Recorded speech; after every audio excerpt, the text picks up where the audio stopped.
శ్రీరామాయ నమః. చీకటి తొలగిపోయిన పూట ఉదయం కాంతి నెమ్మదిగా అయోధ్యను తాకుతోంది. కాని ఆ కాంతిలో ఆనందం లేదు. శోకము, నిశ్శబ్దము మాత్రమే. రాముడు, లక్ష్మణుడు, సీతమ్మ వనవాసానికి వెళ్లిన మరుసటి రోజు ఉదయం అయోధ్య ప్రజల నిద్ర లేవలేదు. ఎందుకంటే వాళ్లు నిద్రపోలేదు. వారి హృదయాలు ఖాళీగా ఉన్నాయి. రాజభవనానికి చుట్టూ ఉన్న వృక్షాలు కరిగినట్టుగా కనిపిస్తున్నాయి. భరతుడు కైకేయ దేశంలో ఉన్నాడు. అతను తన తల్లి కేకేయి పిలుపుతో వచ్చినవాడే కాని అతనికి తెలియదు ఆ పిలుపు వెనుక ఉన్న కుట్ర. అతడు రథంలో కేకేయి రాజధానిని విడిచి అయోధ్యవైపు ప్రయాణం చేస్తూ ఉంటాడు. మార్గమధ్యలో పక్షులు అరవడం లేదు. పూల వాసన తెలియడం లేదు. ప్రకృతి కూడా విచారంగా ఉంది. భరతుడు ఈ మౌనాన్ని గమనించి ఒక్క ప్రశ్న అడుగుతాడు. ఇక్కడ ఈ నిశ్శబ్దం ఎందుకు? ఇంతటి శోక వాతావరణం ఎందుకు? రాజద్వారం దగ్గరకు వచ్చేసరికి భరతుడి అడుగులు నెమ్మదిగా పడుతున్నాయి. రాజప్రాసాదం వెలుగులు మిగిలే వెలుగులా లేకుండా కొలతలు కోల్పోయినట్టుగా ఉన్నాయి. సుమంత్రుడు ఎదురుగా వచ్చాడు. అతని ముఖం ఒక శోకభరిత సందేశం వలె ఉంది. భరతుడు అడిగాడు, సుమంత్రా, ఇదేమిటి? నన్ను చూడగానే మీ అందరి ముఖాలు ఎందుకు వంకరగా ఉన్నాయి? ఎక్కడున్నారు తండ్రి? రాముడు. సుమంత్రుడు దుంహకంతో తలవంచి అన్నాడు, భరతా, మా రాజు దశరథుడు ఇక లేరు. భరతుడి ఊపిరి ఆగిపోయినట్టయింది. అతని శరీరమే కదలకుండా పోయింది. ఎందుకు? ఎలా అని అడగబోయేలోపే రాముడిని వనవాసానికి పంపించారు. ఆయన మాట తప్పకుండా వెళ్లిపోయాడు. దశరథుడు తన కుమారుని జ్ఞాపకంతో శోకంలో శ్వాస విడిచారు. భరతుడి కళ్ళు తడి అయ్యాయి. నోరు మూసుకోలేకపోయాడు. ఒక్క మాట అన్నాడు, ఇది ఎవరి చుట్టరికం? ఎవరి తాపత్రయం? అంతే. అతను తన తల్లి చెంతకు పరిగెత్తాడు. ఆమె తన కోటలో ఉంది. బంగారపు బంగాళాలు, విలాసాల మధ్యలో. భరతుడు అడిగాడు, అమ్మా, ఇది నీవే చేసిన కార్యమా? కైకేయి కంగారు లేకుండా అన్నది, ఓయ్ భరతా, నీకోసం నేనెంత త్యాగం చేశానో తెలుసా? రాజ్యాన్ని తెచ్చిపెట్టాను. ఇప్పుడు నీవే అయోధ్య రాజు. భరతుడు గర్జించాడు, ఐహో తల్లి కాదు. నీలో అమ్మతనం లేదు. నీ లోపల రాజ్యదాహం ఉంది. నీకోసం నేను రాజ్యాన్ని పట్టుకోవడం లేదు. నీ చెయ్యి కట్టుకుని రాజ్యాన్ని కాదని తిరస్కరిస్తా. అతను వేదనతో భూమిపై మోకాళ్లపడిపోయాడు. తండ్రిని కోల్పోయిన విషాదం, అన్నయ్య రాముడిని వనానికి పంపించిన బాధ అన్నీ కలిసిపోయాయి. ఆయన తండ్రి దశరథుని అంత్యక్రియలు పూర్తి చేశాడు. ప్రజలతో పాటు కన్నీరు పోశాడు. తలమీద చక్కెర ఉండకపోయినా ధర్మాన్ని ముందుండి నడిపించే వ్యక్తిగా తలెత్తి నిలిచాడు. ఒక్క నిర్ణయం తీసుకున్నాడు, నేను రాజ్యం సమర్పిస్తాను. రాముడే మా రాజు. ఆయనే తిరిగి రావాలి. నేను ఆయన చెంతకు వెళ్లి పాదాలమీద పడి అర్జించుతాను అన్న దగ్గర్నుంచి ప్రయాణం మొదలయ్యింది. వెంటనే దశరథ మహారాజు అంత్యక్రియలు పూర్తయ్యాయి. అయోధ్య అంతటా శోకమౌనం. ప్రజలు భరతుడిని రాజ్యమనే మాట వినగానే భయంతో భూమివైపు తలవంచారు. అయితే భరతుడు రాత్రింబవళ్లు కన్నీళ్లతో కాలం గడిపాడు. అతని హృదయం తల్లిదండ్రుల ప్రేమ కోసం మాత్రమే కాదు, రాముని న్యాయం కోసం తపిస్తున్నది. ఒక ఉదయం తెల్లవారుభామున భరతుడు సభలోకి వచ్చాడు. రాజమంత్రులు, వశిష్ఠుడు, వంశస్థులు అందరూ అతన్ని చూస్తున్నారు. కాని అతని కళ్లలో ఒక్క చిన్ని అహంభావం లేదు. క్రమంగా తన మాట మొదలుపెట్టాడు, నేను రాజ్యానికి అర్హుడిని కాదు. నాకు ఈ పాలన వద్దు. నా అన్నయ్య రాముడు ధర్మమూర్తి. ఆయనే నిజమైన రాజు. ఆయన్నే తీసుకొచ్చి పట్టాభిషేకం చేయాలి.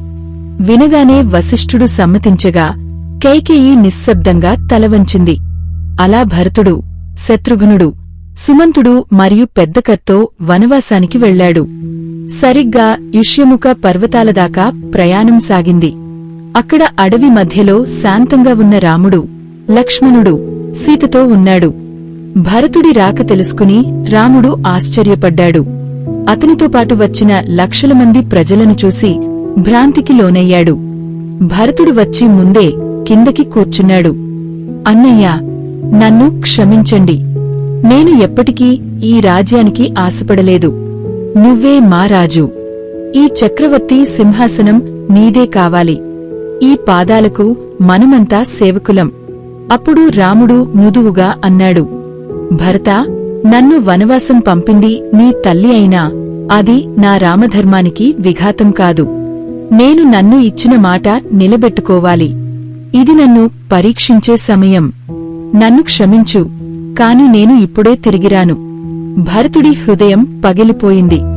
అతడు కన్నీటితో రాముని పాదాలు పట్టుకున్నాడు. రామా, నువ్వు రాకపోతే ఆ సింహాసనం నన్ను తాకదు. నా కర్తవ్యమొకటే, నీ నీడ కావడం. అప్పుడు రాముడు తన పాదుకలను తీసి భరతుడికి అందించాడు. నా పాదుకలు నా ప్రాతినిధ్యం. వీటిని పట్టుకుని పాలించు. ఇది నాకిచ్చిన మాటగా ఉంటుందిలే. భరతుడు భక్తితో పాదుకలను తలమీద వేసుకున్నాడు. అప్పుడు ఆ అరణ్యం సాక్షిగా ఆకాశం గర్జించింది. ప్రకృతి సైతం భరతుడి తపస్సుకు మౌనంగా నమస్కరించింది. ఆ తరువాత అయోధ్య తిరిగి వచ్చిన భరతుడు రాముని పాదుకలను సింహాసనంపై ప్రతిష్ఠించాడు. తాను కాళ్లచూపుగా భూలోకానికి నివాసంగా ఉండి ఒక పూజారి తరహాలో జీవితం సాగించాడు. పట్నం లోపల నివసించలేదు. అంచున గూడు కట్టించుకుని జింక చర్మం మీద నిద్రించాడు. అతని ప్రతి శ్వాసలో రామా అన్న శబ్దం ఉండేది. ప్రతి రాజ్యచర్య పాదుకల ముందు నమస్కారం చేసి అనేక గంటల పఠనం చేసి తరువాతే తీసుకున్నాడు. ప్రజలు భరతుడిని చూడగానే రామునే చూశామన్న అనుభూతి కలిగేది.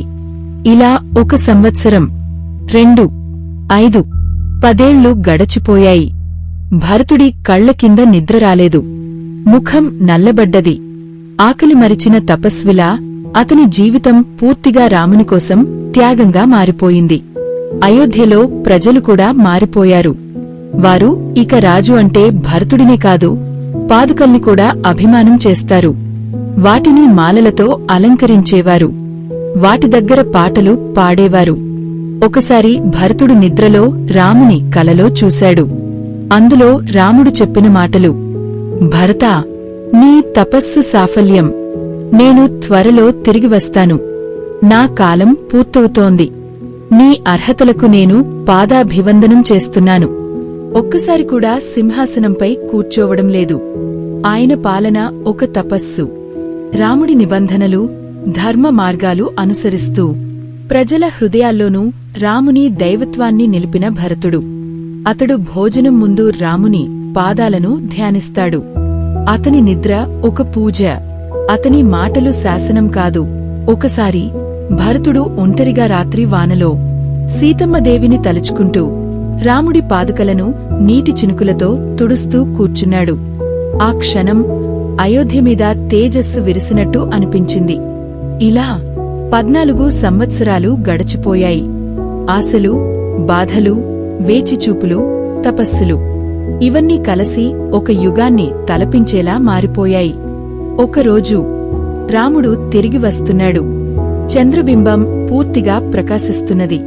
ప్రజలు దీపోత్సవంలా వెలుగులు వెలిగించారు. గంధర్వగానం, దేవతల పుష్పవర్షం. భరతుడు పాదుకలను చేతిలో పెట్టుకుని రాముని ఎదురుగా నిలబడి మౌనంగా ఒకటే మాట చెబుతాడు, ఇవి నీవి అన్నయ్యా, ఇక నేనెవరు కాదు. రాముడు భరతుడిని గట్టిగా హత్తుకుంటాడు. ఆ హత్తు ఈ భూమి మీద భక్తికి దివ్యమైన రూపం. ఆ రోజు అయోధ్య నగరం తిరిగి శ్వాసపట్టింది. రాముడు పునరాగమించాడు. భరతుడు తన ధర్మాన్ని నిండి పూర్తి చేశాడు. ఇది కేవలం కథ కాదు. ఇది భక్తి అనే యుగానికి జన్మనిచ్చిన జీవగాథ. ఆ రోజున రామాయణంలో ఒక కొత్త అధ్యాయం మొదలైంది. భక్తి, ధర్మం అన్న దమ్ముళ్ల ప్రేమకి అద్భుతమైన ఉదాహరణగా నిలిచింది భరతుడు. జై శ్రీరామ్, జై శ్రీరామ్, జై శ్రీరామ్.